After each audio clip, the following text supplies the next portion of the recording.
There's a certain stillness that hangs over Ridgemont Correctional Facility after sundown. A silence that doesn't feel peaceful, feels watchful.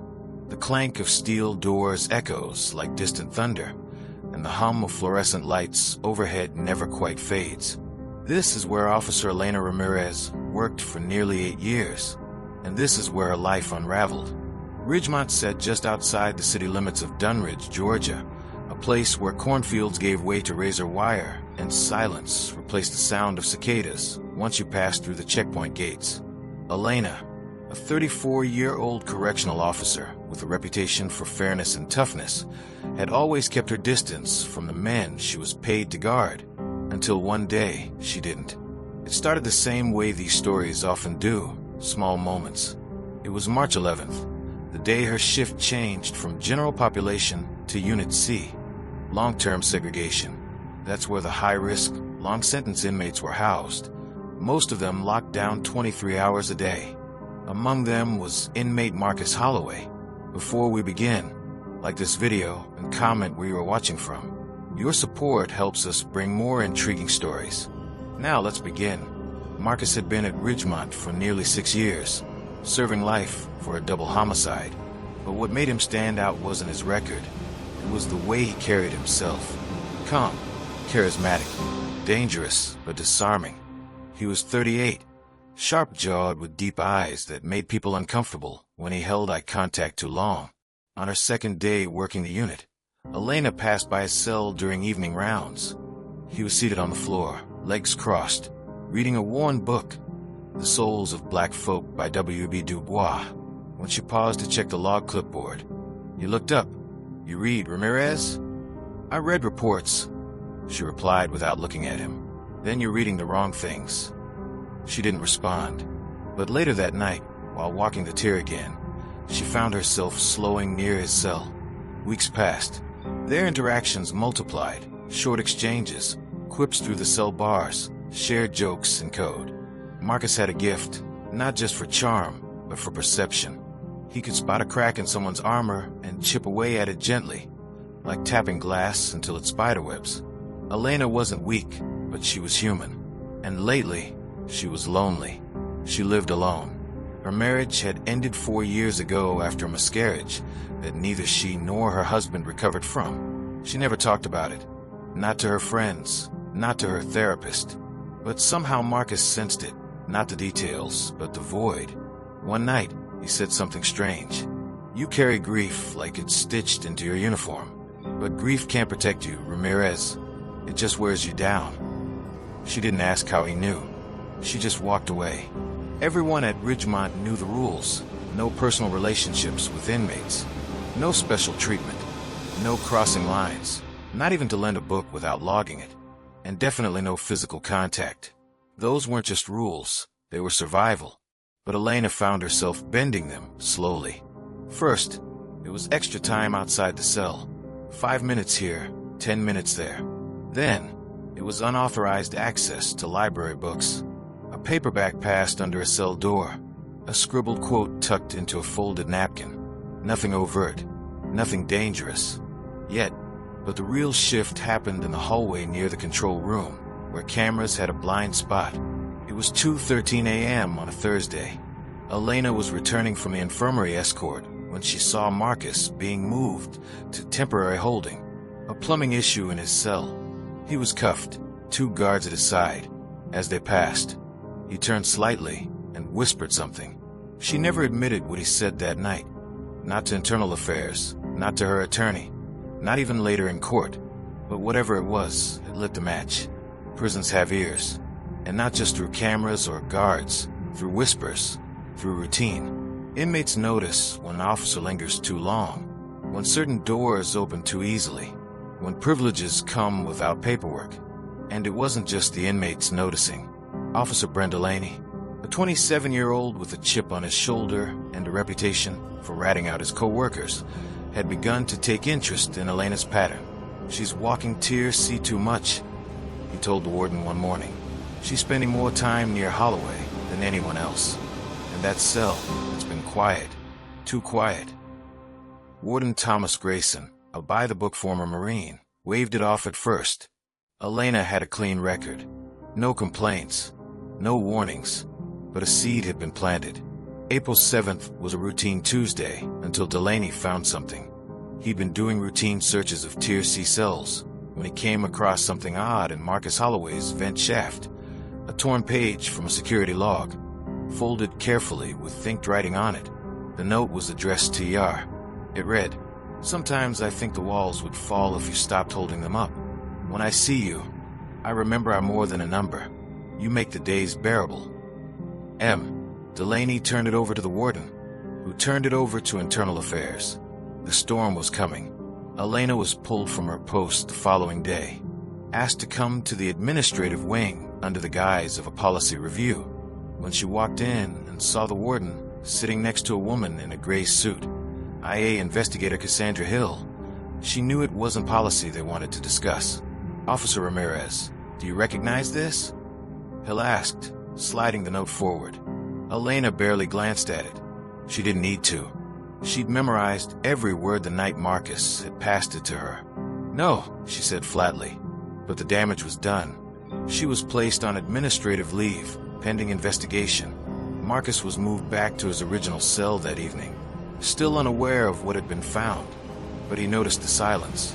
No Elena, no lingering steps, no stolen minutes, just cold steel and isolation. That night, he scratched something into the wall with a piece of plastic he'd hidden from his food tray. It ends with silence. 2 nights later, Delaney was doing a sweep when he spotted something suspicious beneath Elena's old desk in the break room. A second note, half-burned, stuffed behind the heater vent. The handwriting was different this time. It was hers. "If this ever gets out, they'll destroy us both. You know that, right?" Delaney pocketed the note and made a copy. But he didn't turn it in. Instead, he made a decision that would change everything. A thin fog hung over the parking lot of Ridgemont Correctional as dawn broke over Dunridge. Inside, a hum of fluorescent lights flickered to life again. Shift change, new faces, same walls. But behind those walls, the fallout from a single folded note was already taking root, and the truth was spreading like poison in water. Marcus Holloway was back in Unit C, pacing his cell like a caged predator. Elena Ramirez was at home on paid leave, watching the phone like it might detonate. And Officer Brent Delaney was sitting on a secret, but not for long. The surveillance log showed Delaney returned to the prison that night at 11:47 p.m. He wasn't scheduled. He told the on-duty sergeant he left his keys in the break room, and the man, barely awake, waved him through. No questions. But Delaney didn't go to the break room. He went to Tier C. He walked alone past the echoing tiers until he reached cell 213, Marcus Holloway's. The camera caught a silhouette outside the door. What it didn't catch was what happened next, because the security feed had a known blind spot in that corridor, a blind spot Delaney had memorized. What we know from inmate testimony is this: Delaney didn't come to warn Marcus. He came to threaten him. "She's gone because of you," Delaney hissed through the bars. "And you're next unless you play smart." Marcus didn't flinch. "You think you can play me?" Delaney reached into his jacket and slid something between the bars, a photocopy of the note Elena had written. "One word from me, and they charge her with aiding and abetting. You think she can survive that? You think you can?" Marcus stepped forward slowly. The 2 men stared each other down, a predator and a snake pretending to be one. Delaney didn't care about Elena's safety. He wanted leverage, because under his righteous act was a man who'd been quietly obsessed with Officer Ramirez for months. Everyone in the prison knew Delaney had a fixation. He watched her more than he watched the inmates. Smiled too long, lingered near her station. She never reciprocated, and that rejection festered. This wasn't about justice anymore. This was revenge. 2 days later, Marcus received a visitor, a woman named Talia Brooks, listed as his spiritual counselor. No one raised eyebrows. After all, religious services were common, and Talia had all the proper documentation. But Talia wasn't a counselor. She was Marcus's cousin, a former parole officer who knew how to game the system. And more importantly, she was loyal. Inside that tiny visitation room, with guards 3 inches and half a glass wall away, They spoke in vague coded language, but it was clear to Talia what Marcus wanted. If something happens to me, you get this out. It's already in motion. She nodded. What she didn't know, what none of them knew, was that Delaney had already begun orchestrating his next move, and he wasn't planning to wait. Meanwhile, Elena Ramirez hadn't left her apartment in 4 days.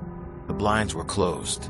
Her phone was off, and the IA investigation was inching toward formal charges. The knock at her door came on a rainy Thursday afternoon. Detective Harlan Quinn, Dunridge PD, assigned to Internal Affairs as a liaison. He didn't come with cuffs. He came with questions. Ms. Ramirez, are you aware that a second note has surfaced? One in your handwriting. She hesitated. I don't know what you're talking about. He looked at her for a long moment. Then he pulled a small device from his pocket and placed it on the coffee table, a voice recorder. He didn't press play. He didn't have to. There's a blind spot in Tier C, one your friend Delaney seems to be fond of. He's been in contact with Marcus outside of protocol, and we have reason to believe he might be orchestrating something that puts both of you at risk. Elena's breath caught. Why are you telling me this? Because you can either cooperate, or you can take the fall for whatever happens next. I believe you were manipulated. I believe you didn't mean for this to go this far. She didn't answer. She just looked out the window, rain streaking down the glass like a ticking clock. It happened on a Sunday. Correctional Officer Daryl Maddox, a 12-year veteran, was making his rounds in Tier C. He radioed in at 2:07 a.m., standard check-in. Nothing seemed off. At 2:13 a.m., his radio went silent.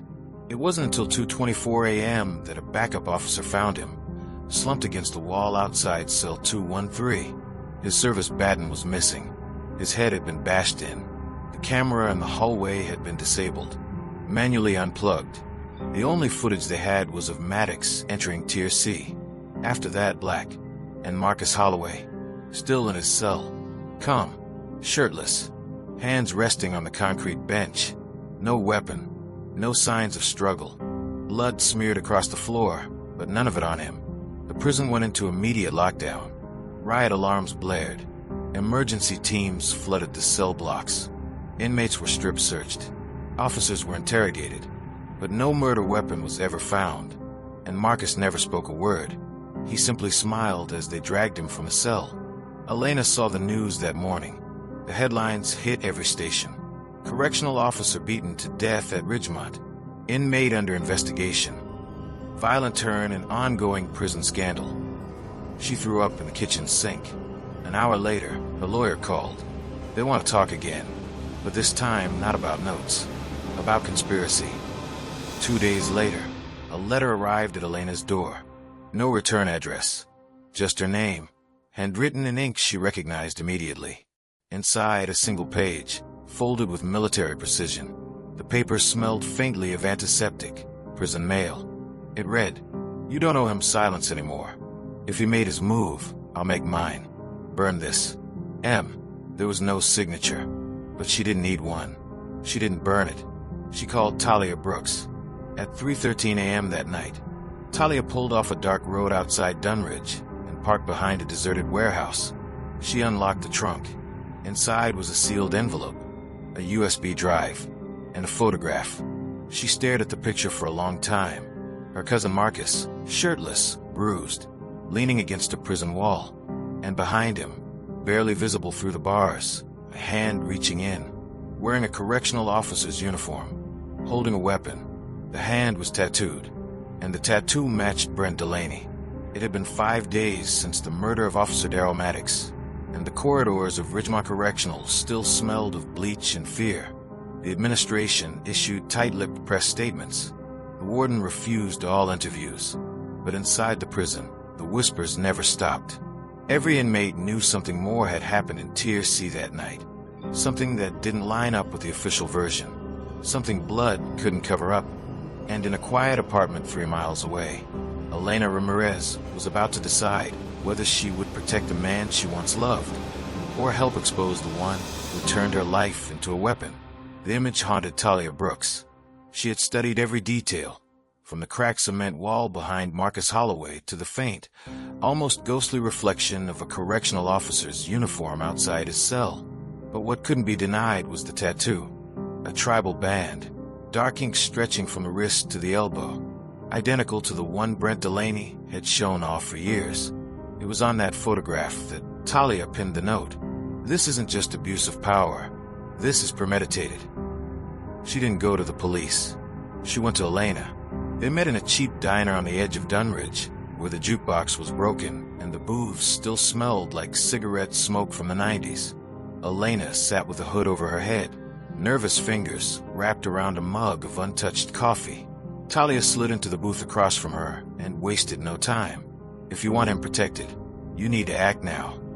Elena's voice was barely above a whisper. I don't know who to trust anymore. Talia pulled the USB drive from her coat. This has more than just a picture. There's audio. Marcus had a friend, inmate with tech smuggled in. They caught Delaney whispering threats outside that cell 2 nights before the murder. Elena's hands trembled as she reached for the drive. Why are you doing this? Because he's my blood, and I've worked with too many crooked COs not to recognize one when I see him. Delaney isn't just cleaning up messes. He's creating them. Back at Ridgemont, Marcus Holloway was moved to solitary pending the outcome of the investigation. But that didn't mean he was alone. Every day, he received wellness visits from Warden Travis Meeker, a man who had little interest in wellness and every interest in keeping scandals quiet. Your past is catching up with you, Holloway, Meeker said through the small window in the cell door. You've got everyone stirred up. You should think about what kind of deal you're willing to make. Marcus leaned closer to the glass, calm. You're barking up the wrong tree, Warden. This ain't about my past. It's about your present. Meeker's jaw tightened. What the warden didn't know was that Marcus had already passed a coded message to an inmate on laundry detail, one that would make it out by evening. For words, call the old friend. The old friend was a former cellmate named Darius Flynn, now free and working in Chicago as a paralegal with a past full of secrets and a head full of receipts. Within 48 hours, Darius was on a Greyhound back to Dunridge. Detective Harlan Quinn wasn't a man easily intimidated. He'd worked narcotics in Detroit, hostage cases in Minneapolis, but even he felt the pressure tightening around the Ridgemont case, like a coiled spring. So when the envelope from an anonymous source landed on his desk, he knew better than to dismiss it. It included a printed still of the surveillance photo with the tattooed arm, a transcript of a conversation between Delaney and Holloway, and a single sentence. They always cover it up until someone bleeds. Quinn grabbed his coat and headed for the DA's office.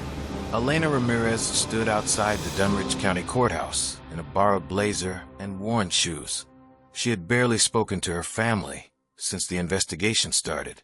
Her savings were almost gone, but she held the USB drive in her hand like it was a lifeline.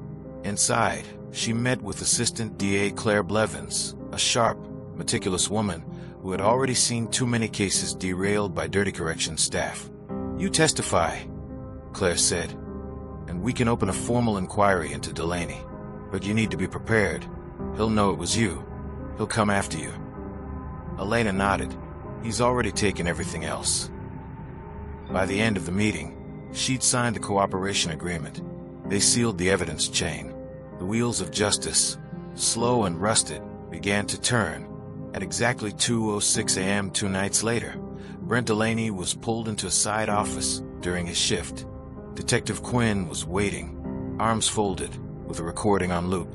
Delaney's voice. You say a word about that letter, and I'll make sure you don't see sunlight for 10 years. You think that officer was an accident? Delaney went pale. For the first time in years, his cocky facade cracked. You can't use this. It's illegal surveillance. We're not in court yet, Quinn replied coldly. We're still investigating, but you're going on leave until then. Delaney lunged, but 2 other officers stepped in, pushing him against the wall. As he was escorted out, he snarled at the camera. You think she's safe now? Later that night, Elena returned to her apartment to find her front door ajar. Nothing stolen, nothing broken, except for the one picture she kept of herself and Marcus, torn in half, left on her pillow. Underneath it, a single word was written in marker: liar. She didn't sleep that night. Neither did Talia. In solitary, Marcus was visited again, but not by Meeker.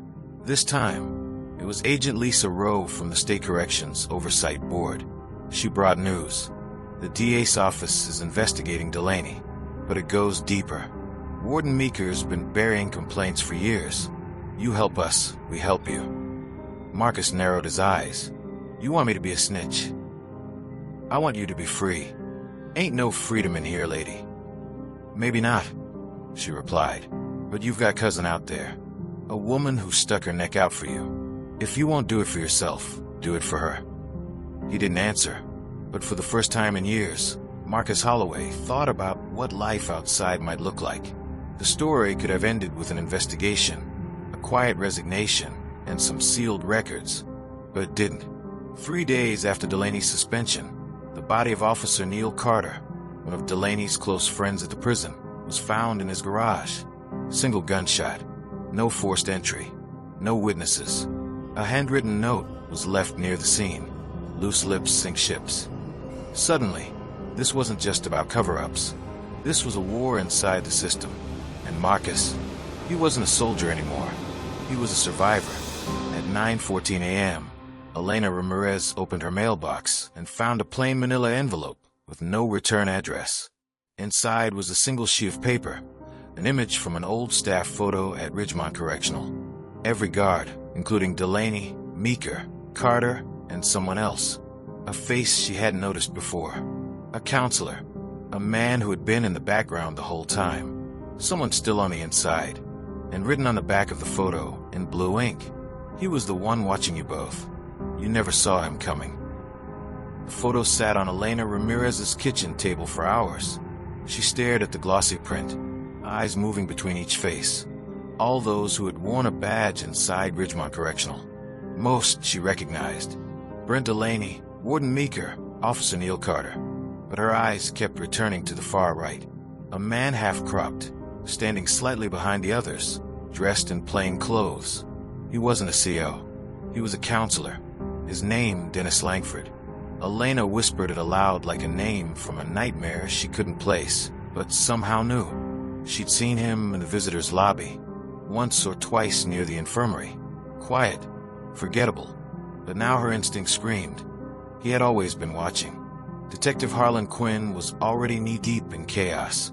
A murdered CO, Delaney suspended, Warden Meeker under review, and Marcus Holloway's case, threatening to blow the lid off years of buried misconduct.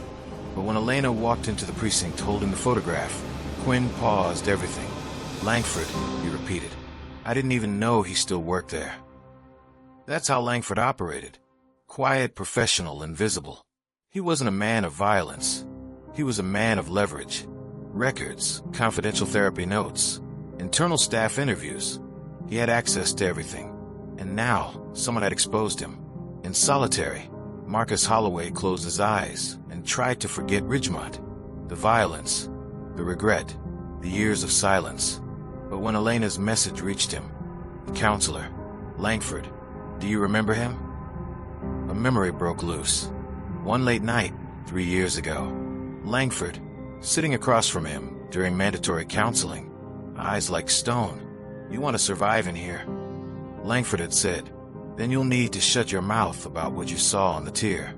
Keep to yourself. Be smart. You're not a hero. That was the first warning. He hadn't thought about it since, until now. It didn't take long for Dennis Langford to realize the investigation was closing in. He cleaned out his office 2 days before the formal suspension notice was issued. But he wasn't running. He was preparing. That same day, Talia Brooks found her car windows smashed outside her apartment. A red marker circled the words spray-painted on her door. Stop digging, girl. This isn't your war. And at the same time, Elena's work email was hacked. A deepfake image of her and Marcus in an intimate position began circulating internally at the courthouse. Langford was unraveling them one by one. Reputations, safety, peace of mind. But what he didn't know, they were no longer afraid. Darius Flynn, Marcus's former cellmate turned paralegal, had been working tirelessly behind the scenes. With access to old complaint records and backdoor clearance through a prison reform nonprofit, Darius uncovered what he called the Langford File. It was damning. 8 misconduct complaints over 7 years, all quietly closed. 3 inmate suicides shortly after private counseling sessions with Langford. A pattern of blackmail, using confidential inmate confessions as leverage. And finally, a chilling sealed memo. Concern expressed regarding Counselor Langford's inappropriate access to disciplinary review logs and unmonitored time with Correctional Officer Brent Delaney. Langford hadn't just watched Delaney's affair with Elena. He orchestrated it. Detective Quinn received emergency approval to bring Langford in for questioning, but by the time they reached his apartment, it was empty, except for a corkboard covered in documents, photos, and strings connecting faces. At the center, a circled image of Marcus Holloway. Below it, the words, "He knows." It wasn't just about the affair or the murder anymore. Langford had been building a silent kingdom inside Ridgemont, manipulating both officers and inmates, feeding secrets to keep control, burying threats through mental warfare, and silencing those who got too close. And Marcus had once witnessed something that made him dangerous. It had taken years, but Langford came back to finish the job. Through Delaney, through Meeker, through threats and blood. On the night Langford vanished, Ridgemont Correctional erupted. A routine search turned violent when an inmate was beaten unconscious in his cell, sparking retaliation. Within hours, Tier C and D were in lockdown. Fires and trash cans. Guards overpowered, alarms blaring. It was the most violent riot in the prison's history, but it wasn't spontaneous. Langford had triggered it remotely, manipulating key inmates through messages smuggled in weeks before. Chaos would bury the investigation. That was his plan. And in the midst of it, Marcus Holloway was left unguarded, a sitting target. But someone stepped in. Officer Lorna Vicks, one of the few honest COs left at Ridgemont, pulled Marcus from his cell minutes before a firebomb exploded in the corridor. She didn't explain. She just said, "You're not dying for their sins." She risked everything to save him. Langford was caught crossing into Ohio at a truck stop outside Toledo. He'd shaved his head, ditched his car, and used a fake ID registered under the name Daniel Wexler, one of the former inmates who died under his watch. He didn't resist. In fact, he smiled. "I wondered how long it would take you all," he told Quinn. "You built your kingdom on broken people." Quinn replied, "But you made one mistake." Langford leaned forward. "And what's that?" Quinn glanced at Marcus, now seated across the room, bruised but alive. "You underestimated the ones who survived you." Brent Delaney was convicted of conspiracy and involuntary manslaughter. He's serving a 22-year sentence. Warden Meeker resigned amid obstruction charges. The state opened a formal corruption probe into his tenure. Dennis Langford pled guilty to racketeering, witness intimidation, and 5 counts of tampering with official prison records. He is serving life without parole. Elena Ramirez testified in court, protected by whistleblower status. She has since moved out of state. Marcus Holloway was granted early release under a revised sentence agreement and now works with a nonprofit for at-risk youth, helping others navigate trauma and incarceration. In the end, this wasn't just a story about a love affair gone wrong or a prison officer crossing the line. This was a story about power, who holds it, who manipulates it, and what happens when it goes unchecked. Elena thought love could save a man. Marcus thought silence would protect him. Langford thought secrets made him untouchable. They were all wrong. The truth has a way of clawing its way out, even from behind prison walls, even through fear, threats, and bloodshed. And the ones we often overlook, the ones we silence, lock away, or underestimate, sometimes become the only ones brave enough to tell the truth. The biggest lesson from this story: silence protects no one. When institutions fail and people in power abuse their positions, speaking out becomes an act of courage, not just for yourself, but for everyone who comes after you. If someone ever tries to convince you to stay quiet, remember, your voice might be the only thing standing between justice and tragedy. If this story gripped you like it gripped us, if you believe in the power of truth and the resilience of those who fight back against corruption, then we want to hear from you. Drop your thoughts in the comments. Mash that like button to support independent storytelling. Share this video to keep the truth alive. Subscribe to our channel, Twisted Guilts, for more shocking, untold true crime stories every single day.